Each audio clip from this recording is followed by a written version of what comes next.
Hello, everyone, and welcome to Encounter Church. My name is Sam. I'm the hospitality director here, and I just want to welcome you to our digital worship experience.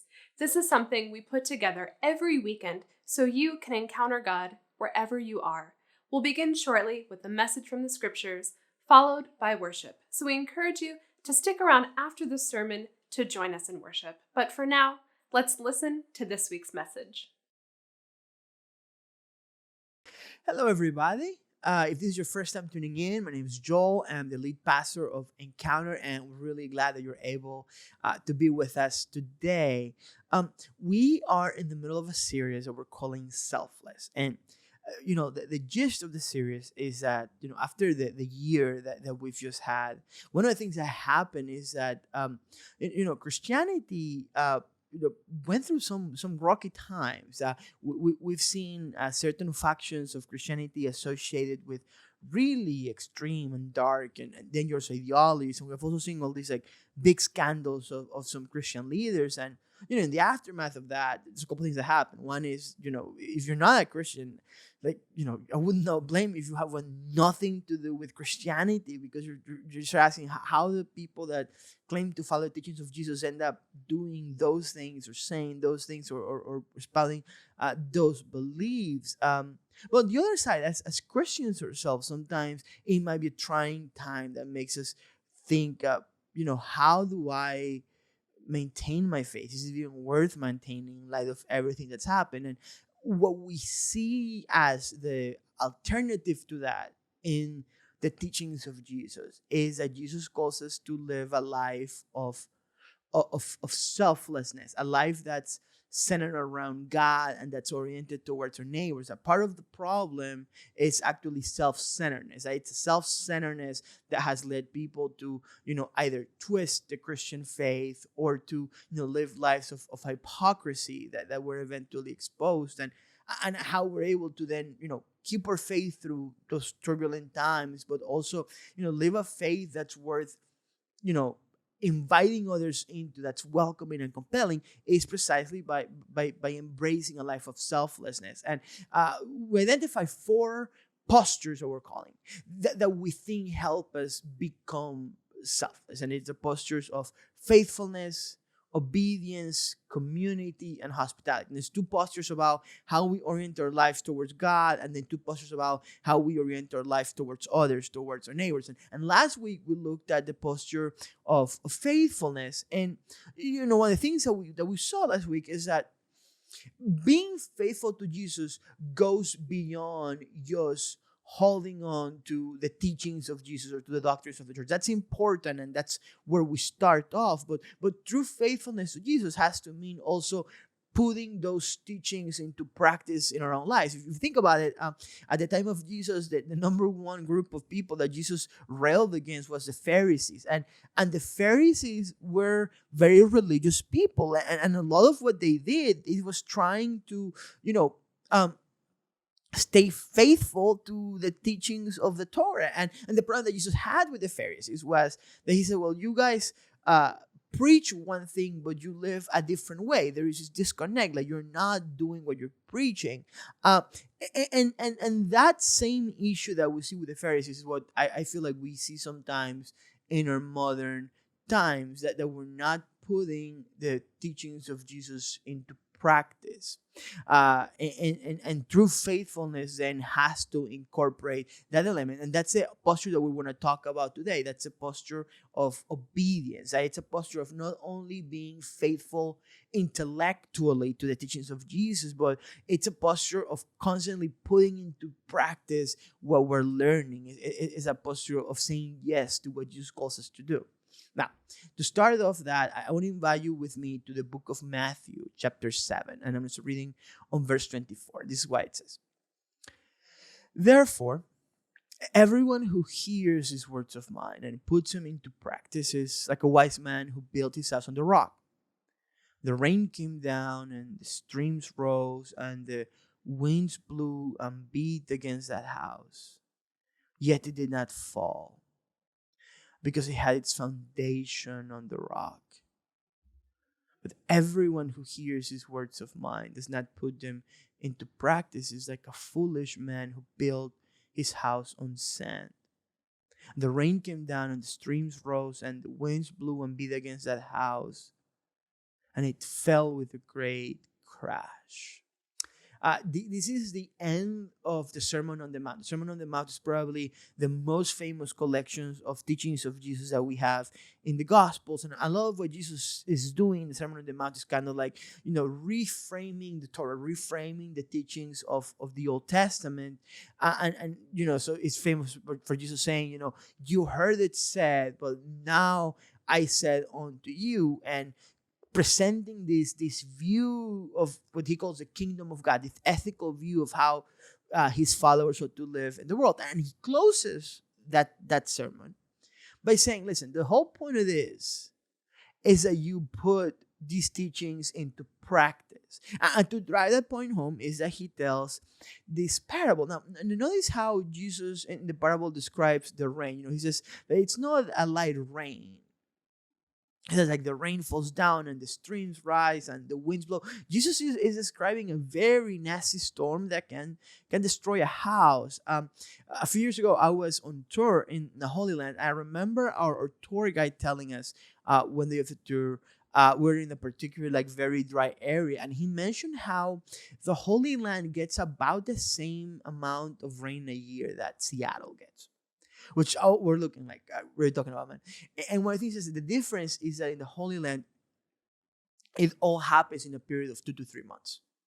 So you get all the rain there, and then the rest of the year is pretty much dry, and that's why that area where we are look like that.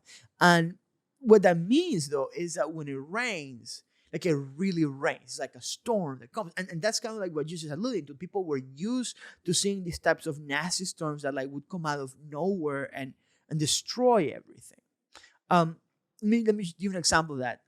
This picture you're seeing right now, this is the town of Gilchrist, Texas in 2008, right after Hurricane Ike.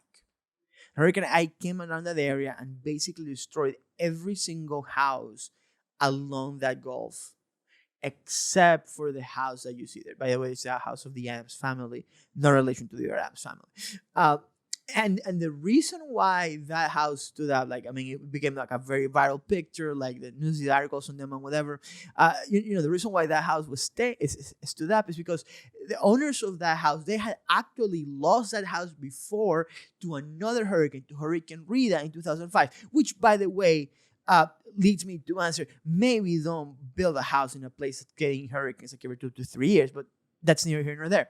Anyway, so they lost their house in 2005, and they basically took the insurance money and they rebuilt the house, but they wanted to rebuild the house in a way that if something like that happened again, that the house would be able to stand. So what he did is that he rebuilt it 14 feet off the ground with these wooden columns, so the house wouldn't get flooded. And I think it's a great picture of showing what Jesus is talking about. In a way, I feel like this past year has felt kind of like the storm that Jesus is talking about, isn't it? You have global pandemic, and you have lockdowns, and you have economic upheaval, and political turmoil, and racism, and polarization, all sorts of things, right? And we've seen how that storm has affected the faith of many people. Like I've seen, cases of people that are confusing their faith and mixing it with all sorts of, dangerous teachings and ideologies. Or maybe you've seen this too. Like I've seen people that just have abandoned their faith altogether, abandoned Christianity altogether. Maybe you've considered that. Maybe you're like, I don't even know if I can still be a Christian. And what Jesus points in this parable is that one of the reasons why sometimes our faith and relationship with God crumbles in the light of storms is that there is a disconnect between just knowing the teachings of Jesus and how we actually live our lives. Jesus is saying that we can listen to his teachings. We can go to church. We can listen to the podcast. We can put on the Christian radio and listen to the worship albums and all sorts of things. But if we're not putting the teachings of Jesus into practice, then when the storm comes, whatever the storm is, right? When societal pressures come, or when a global pandemic comes that puts you locked down for months, that turns disconnects you from your church fellowship, and your worship life. It's like an optional thing that you may or may not tune in on Sunday morning. It's like when all of those things happen, then faith becomes vulnerable and exposed. And if our foundation isn't strong enough, then it can crumble. Now, the way Jesus says that you build a strong foundation is by putting his teachings into practice. And that's a posture of obedience, a posture that our natural tendency is going to be to do the things that we learn from Jesus, to put them into practice in our lives. And one of the Gospels in John, Jesus describes it this way. He says, "If you love me, keep my commands." If you remember, the starting point of this series is Jesus giving these 2 commandments, right? Like Jesus saying, love God with everything, with all your heart and soul and mind and strength, and then love your neighbor, love people, love others the way you love yourself. And what Jesus is saying here is that one of the ways in which we love Jesus, it's not only by learning from him, and that's important. It's not only by agreeing with him or by even believing in him, but it's actually by obeying him, by living in the way that he's calling us to live, by keeping his commands. Now, this is the thing. That is much easier said than done, isn't it? Because if you're a Christian and you have a pulse, you've probably experienced moments when you knew what the right thing to do was. When you knew what Jesus taught on something, you knew the Bible verses, and you went and you didn't do what Jesus was calling you to do. You didn't do the right thing. Maybe when I did the opposite of that, right?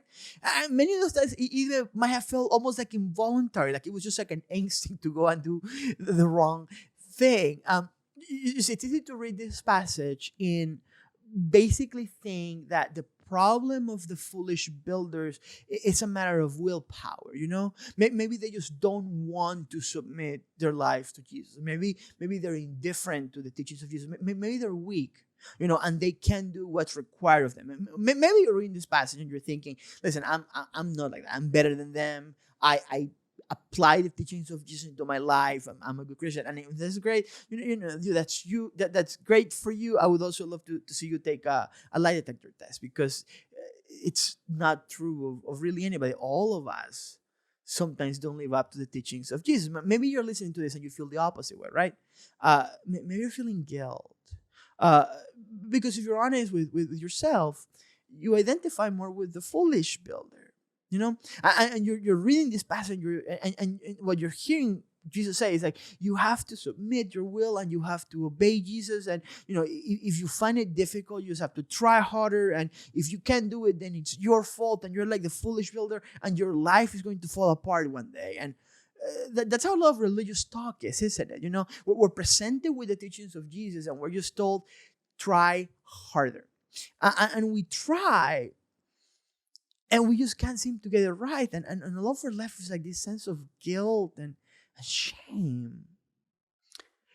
And the funny thing is that what the Bible teaches is actually the opposite. That to a certain extent, we're all like the foolish builders, That applying the teachings of Jesus to our life doesn't come naturally to anybody. It didn't even come naturally to the Apostle Paul.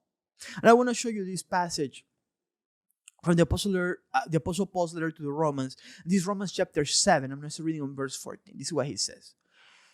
We know that the law is spiritual, but I am unspiritual, sold as a slave to sin. I do not understand what I do, for what I want to do, I do not do. But what I hate, I do. And if I do what I do not want to do, I agree that the law is good. As it is no longer I myself who do it, but it is sin living in me. For I know that good itself does not dwell in me, that is, in my sinful nature. For I have the desire to do what is good, but I cannot carry it out. For I do not do the good I want to do, but the evil I do not want to do, this I keep on doing. Now, if I do what I do not want to do, it is no longer I who do it, but it is sin living in me that does it. What's the Apostle Paul saying? He's saying, I know what the right thing to do is. I want to do the right thing, and yet I find myself quite often not doing the right thing, not doing the good, not putting into practice the teachings of Jesus into my life. And if that's the case, then the question is, how does Jesus expect us to do this? It can be discouraging because either it feels like Jesus is making an impossible demand that we cannot possibly live up to, or it can feel like there's something wrong with us, that maybe there is nothing we can do about it, and we're just the bad type of people, the wrong type of people, that we're just like the foolish builders, and we just have to resign ourselves to that fate, and just we might be interested in Christianity, but at some point we're just probably going to just slip away, or our lives are going to fall apart because we're not good enough. But I think that there's actually a different way of looking at this passage. For me, what was helpful to understand this was the work of the Christian philosopher Dallas Willard. Dallas Willard used to be a professor of philosophy at USC. He passed away a number of years ago now. And he wrote extensively about the topic of spiritual practices, spiritual disciplines. And his main argument was that a lot of people struggle with following Jesus, and they find his commandments difficult or almost impossible to keep because they don't understand the connection between the commands of Jesus and the lifestyle of Jesus. And he's saying that the secret of Jesus' ministry is that his ministry flowed out of how he lived his whole life in communion with his Father and the Holy Spirit. Like we think that obeying Jesus consists of being able to do things on the spot. We think that, Jesus says, like, forgive, like you've been forgiving, and somebody betrays us, somebody hurts us, and we're expected to just kind of like turn around and forgive them right away. That Jesus calls us to be compassionate and merciful, and we're able to like be in a situation where compassion and mercy are called for, and we're able to be compassionate and merciful right away. But what Willard would say is that, without the rest of the life that Jesus had, without our lives being formed in the same way in which the life of Jesus was formed by the practices that Jesus had in his life, we're never going to be able to do these things. Always going to be impossible. Now, conversely though, when we start living our whole lives like Jesus did, when we start becoming the types of people for whom it will be natural to forgive and turn the other cheek and love others. Willard says it this way. He says, Jesus never expected us simply to turn the other cheek, go the second mile, bless those who persecute us, give unto them that ask, and so forth. These responses, generally and rightly understood to be characteristic of Christ's likeness, were set forth by him as illustrative of what might be expected of a new kind of person. One who intelligently and steadfastly seeks, above all else, to live within the rule of God and be possessed by the kind of righteousness that God himself has. Instead, Jesus did invite people to follow him into that sort of life from which behavior such as loving one's enemies will seem like the only sensible and happy thing to do. For a person living that life, the hard thing to do would be to hate the enemy, to turn the supplicant away, or to curse the curser, just as it was for Christ. Through Christ's likeness, through companionship with Christ, comes at the point where it is hard not to respond as he would. How do we do that? For Dallas Willard, the answer is to imitate the things that Jesus did to develop communion with God, basically like the rest of the lifestyle of Jesus. This is what he says.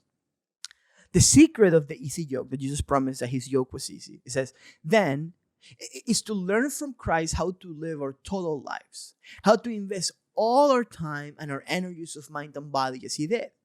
We must learn how to follow his preparations, the disciplines for life in God's rule that enable him to receive his Father's constant and effective support while doing his will. We have to discover how to enter into his disciplines from where we stand today, and no doubt how to extend and amplify them to suit our needy cases. What is what they're saying? I think that what they're saying the same thing that Jesus is saying, that we need to put into practice.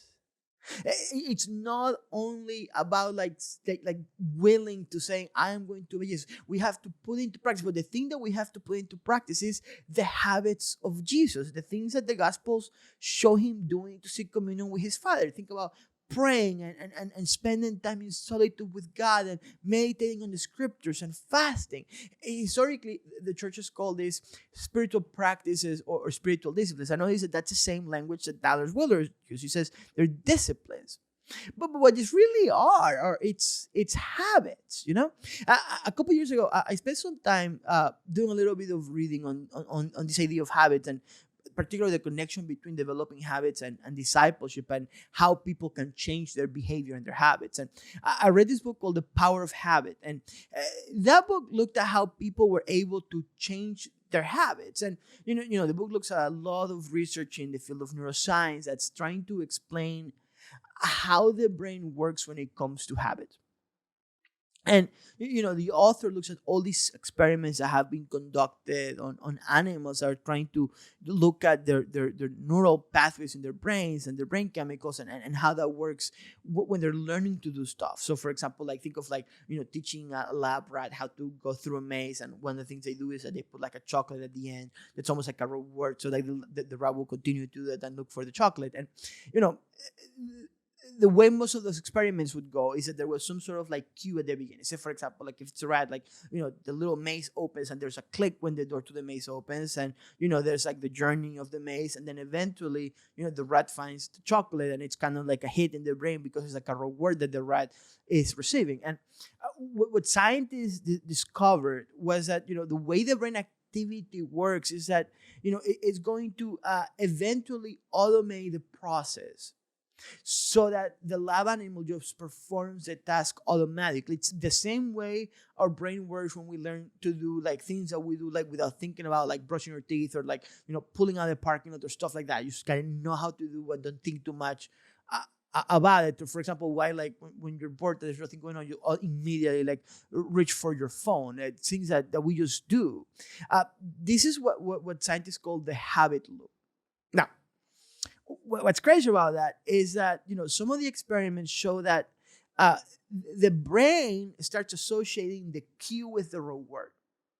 So they have, for example, some animal that got a reward, say it was a drop of sugary juice or something, and they would show the animal an image before that. The way the brain worked at the beginning was that he would see the cue, and then eventually he would get the reward, the drop of juice, and the brain chemistry would go up when he would get the reward. Eventually, as soon as the animals saw the cue, their brain anticipated the reward and started spiking up.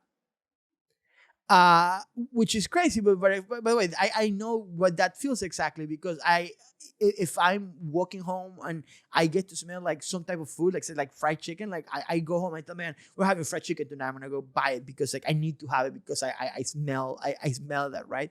But by the way, this is also how marketing companies sell you stuff. There's a lot of studies behind how toothpaste was marketed to us, how Febreze was marketed to us. It's using those insights from science and from brain chemistry. By the way, this is how addictions develop as well. And the author of the book has a couple of interesting insights about this. One of the things he says is this. He says, when a habit emerges, the brain stops fully participating in decision making.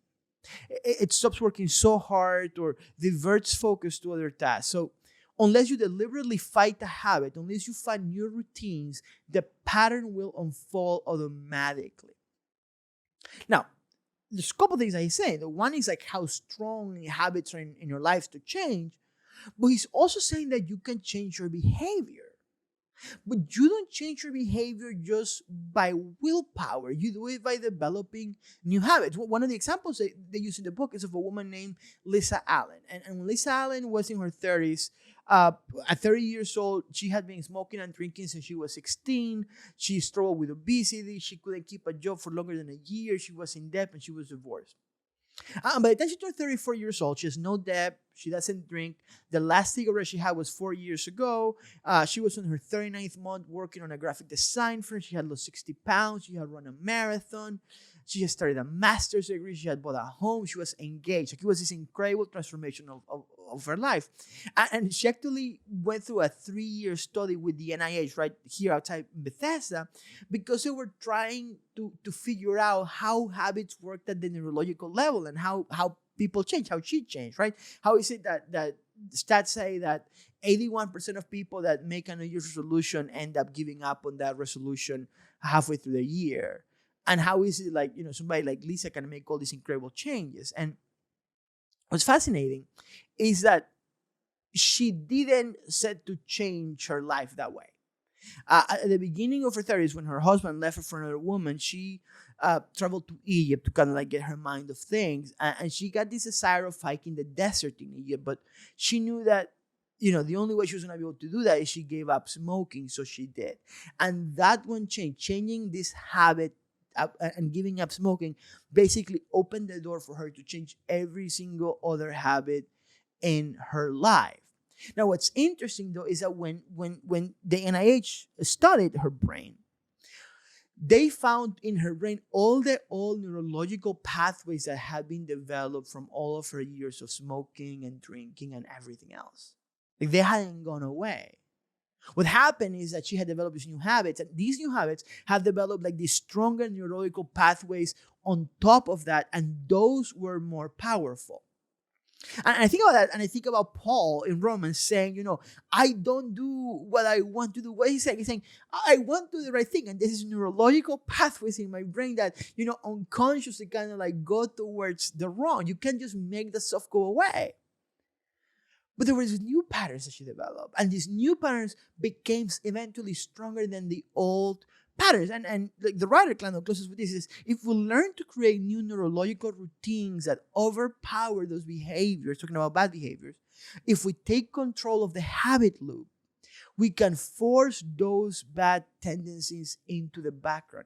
I think that what the author of the book, Charles Duhigg, is getting to, it's kind of like the same thing that the Dallas Willard is getting to, and the same thing, honestly, that the church for 2,000 years has believed, and that's that, we can change, but we don't change by mere willpower. We change by committing our lives to the habits and the disciplines of following God and being with God. Listen how Dallas Willard describes spiritual disciplines. He says, the disciplines are activities of mind and body purposely undertaken to bring our personality and total being into effective cooperation with the divine order.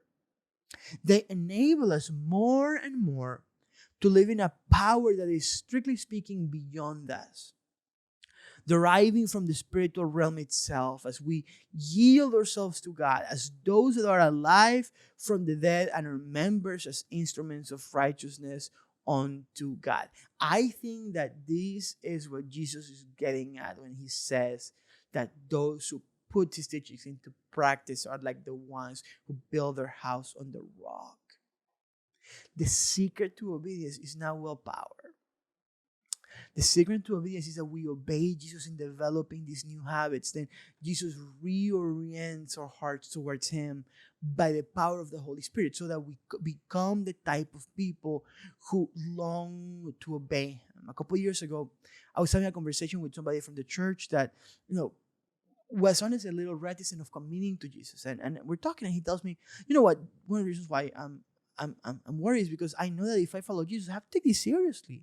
And Jesus is calling me to do things that I'm not sure I can do. And Jesus is going to call me to give up things that I'm not sure I can give up. And I say, first of all, I commend you for your honesty and for taking this seriously, because I feel like a lot of people don't. But I told him, like you're looking at this wrong way. You think that basically Jesus is going to just try to impose his will over yours. But if this is true, you're actually doing the opposite. You're actually saying, I want to give you this new way of living life, these new habits, these new practices, these disciplines. And as you give your life to those things, your desires are going to change. You're going to long eventually do the right thing. It's going to come natural to you. I don't know if you remember the movie The Matrix, one of my favorite movies. And there's this scene where like the main character Neo finds out that he kind of like has these powers in the Matrix, right? And his mentor Morpheus is trying to explain to him the things that he's able to do. And there's this moment where Neo says, "Were you trying to tell me that I can dodge bullets?" And Morpheus tells him, "No, Neo, I'm trying to tell you that when you're ready, you won't have to. That you're going to have the power to use stop bullets," which is what happens at the end of the movie. It might seem like a silly example, but I think that that's partially what happens when we devote ourselves to putting into practice the disciplines of Jesus. That at some point, obedience to Jesus won't feel like being able to dodge a bullet. It would just feel like something that we can do, like a natural thing. We can forgive. We can love. We can be generous. We can be kind. Why? Because our hearts and our longings and our affections have been oriented towards God, and God has changed the type of person that we are. This is how we build our house on the rock. Now, what are the spiritual practices that we need to develop? Well, technically anything that Jesus did ever has was a spiritual practice. But as a church, we have 9 core spiritual practices, and we've preached this in the past. You can find this information on our website. And for us, it's prayer, Bible study, Sabbath, fasting, silence and solitude, community, evangelism, worship, and generosity. And we think that those 9 spiritual practices are like core to the life of every Christian. But perhaps a place that you can start with is something that we call a rule of life. And I've done on the rule of life before. And we actually have a section on our website. If you go to like our website, there's a section that says resources, and just click on rule of life. And there's like a little teaching from me about what that looks like. But it's basically like a specific group of practices that you can put, into your life like right now. Things that you can start doing. We didn't come up with them. We kind of like borrowed them from a church in Portland called Bridgetown Church. They gave us permission to do it. But maybe that's a place for you to start. Start to adopt rhythms and practice in your life. And what I think is going to happen is that you do that, God is going to start changing you. And you become the type of person for whom it naturally comes to love God. For whom it naturally comes to forgive and be compassionate. And you become the type of person that when the storms of life comes, that love, that faith remains. A few years ago, I was listening to this story on NPR. It's called Dying Words. And it's kind of like, honestly, like a fascinating little vignette. They tell the story of this woman named Alice Saunders. And you're seeing a picture there of her with her boyfriend, Greg. And the story is about the relationship between Alice and her dad. Her dad's name was RPR Saunders, but he went by RP. And basically, when she was 15, her parents get divorced, but she remains very close to her dad. And when she was in her 20s, her dad developed something called frontotemporal dementia, or FTD. And basically, doctors tell him that he had 10 years to live. And one of the main things that type of dementia affects is your speech. So very slowly he started like basically forgetting how to talk, and he couldn't express himself. And the story is about how the one thing towards the end that he was able to keep saying was 2 phrases to his daughter, Alice. He was able to keep telling her, "I'm proud to be your dad, and I love you." And tell the story that he would basically call her and leave her voicemails just saying, "I love you," and just saying, "Proud to be your dad." And everything else kind of like falling apart. And those things stayed. Her boyfriend, Greg, he started dating her right kind of like towards the end of her dad's life. And he's this quote that says, calling Alice and telling her that he loved her, says, "I think that was the deepest thing in him. It's such a deep ravine that it persists." And so it's really cool because at the end, basically her boyfriend downloads all of the voicemails from her cell phone and gives them to her on like a USB so that she could listen to them whenever she wanted. And for years she didn't listen to them, and kind of like the story is actually the time that she listens to one of her dad's voicemails. But I want you to think about that idea, right? A deep ravine that still persists. Her dad's love was so strong that when everything else in his mind had fallen apart, that remain. I think that that's what happens when we build our house on the rock. When we give ourselves to the teachings of Jesus, when you give ourselves to the life of Jesus, that thing cements us. And no matter what happens, no matter what challenges come, our faith remains. So may you become the types of people who not only listen to the teachings of Jesus, but who put his teachings, his life into practice in your life. And may your love for Jesus, may your faith in Jesus be cemented on that. So that no matter what comes at you, no matter what storms life throw at you, your faith and your love for Jesus will remain. Grace and peace. Hello again. We hope that this message was a blessing to you and is helpful on your faith journey. If this is your first time joining us, or maybe you've joined us for a few times before and are looking to get involved further, we would love to connect with you. We have a digital connection card. You can go to encounterdc.com/connect. For every connection card we receive, we set aside some money to do some good in our community. We also have a special gift for you for filling out a card. You can share as much or as little information as you like, ask us any questions, and find out how you can get involved in the life of the church. I also want to thank everyone who supports Encounter through your generosity. Your giving allows us to do everything we do, from serving our community to creating content like this. If you'd like to give, you can go to encounterdc.com/give. You can make a one-time gift, or you can set up recurring giving. And now we encourage you to join us for worship. We invite you to listen, sing along, or use this time to just sit and reflect. Our hope is that you can experience God's presence during this time. So if you will, please join us in worship. Worthy of every song we could ever sing,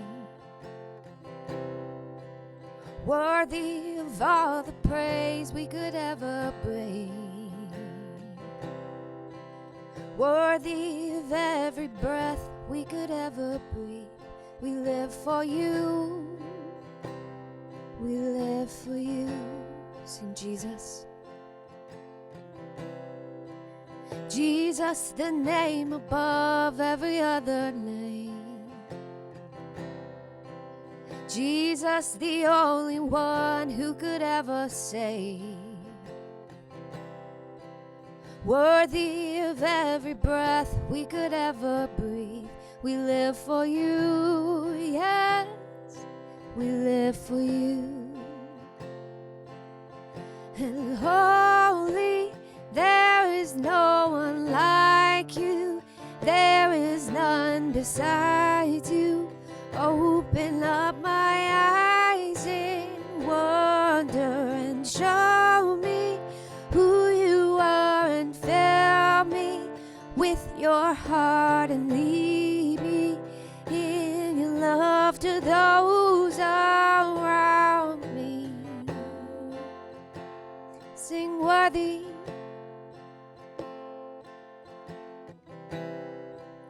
Worthy of every song we could ever sing, yes.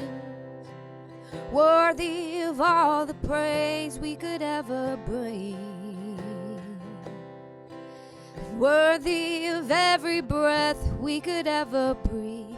We live for you, we live for you. Jesus, the name above every other name, yes. Jesus, the only one who could ever save. Worthy of every breath we could ever breathe. We live for you, yes, we live for you. And holy, there is no one like you. There is none beside you.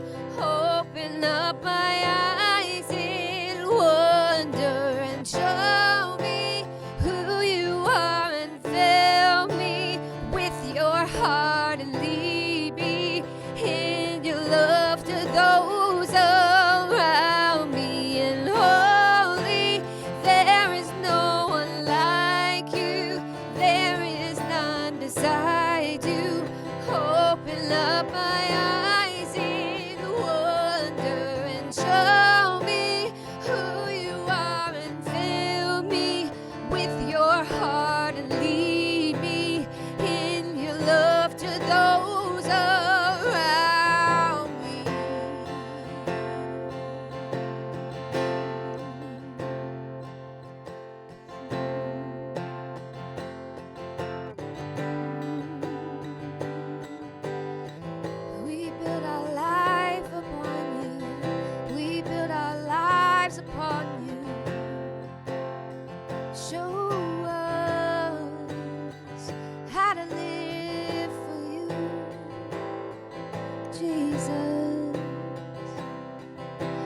shaken, and I will build my life upon your love. It is a firm foundation, and I will put my trust in you alone, and I will not be shaken, and I will build my life upon your love.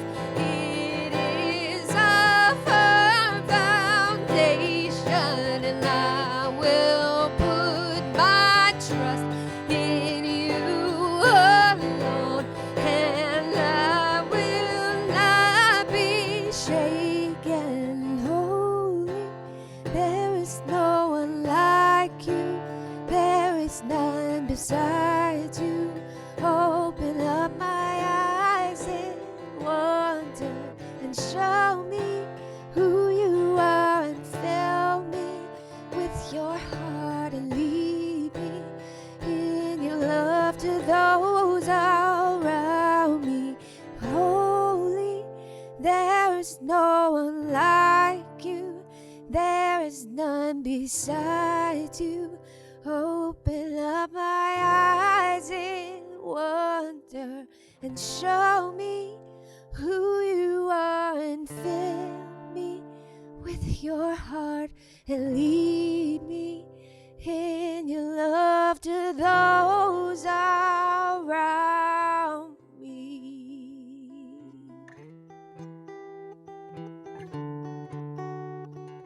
God of creation, there at the start, before the beginning of time.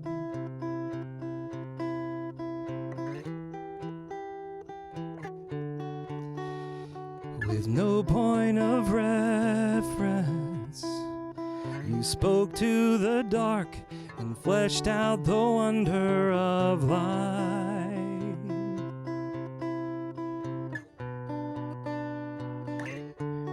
And as you speak, 100 billion galaxies are born. In the vapor of your breath, the planets form. If the stars were made to worship, so will I. I can see your heart in everything you've made. Every burning star, a signal fire of grace. If creation sings your praises, so will I.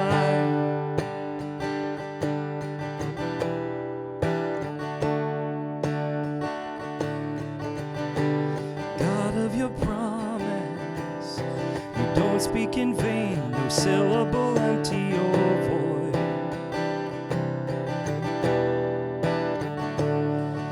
For once you have spoken, nature and science follow the sound of your voice.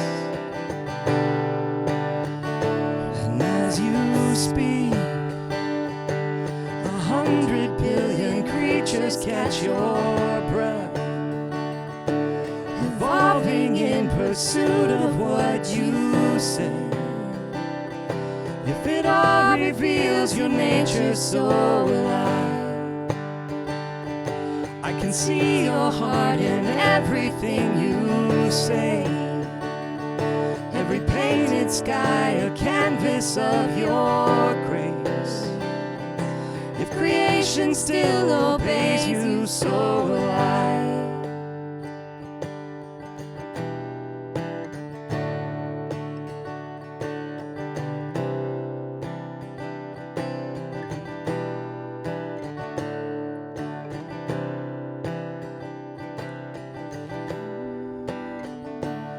If the stars were made to worship, so will I. If the mountains bow in reverence, so will I. If the oceans roar your greatness, so will I. Oh, yes. For if everything exists to lift you high, so will I. If the wind goes where you send it, so will I. If the rocks cry out in silence, so will I. If the sum of all our praises still falls shy, then we'll sing again 100 billion times.